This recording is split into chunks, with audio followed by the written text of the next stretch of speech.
السلام عليكم ورحمة الله وبركاته. أهلا بكم، معكم يوسف محمد.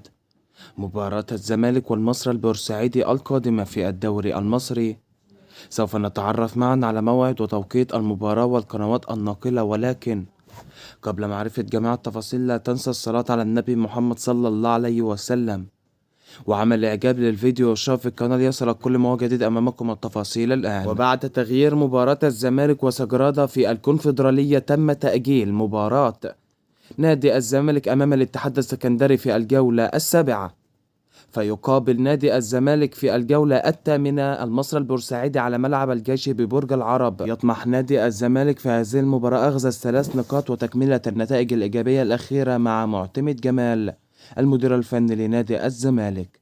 فمن تتوقع يفوز في هذه المباراة؟ انتظر توقعاتكم. وتذاع المباراة حصريا عبر قنوات اون تايم سبورتس المصرية، النقل الحصري الوحيد لجميع البطولات المحلية.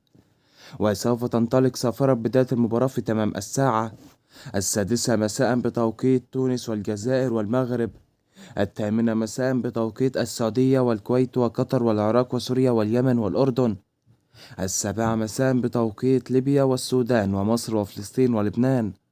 والمباراة هتكون يوم الخميس المقبل الموافق 14/12/2023.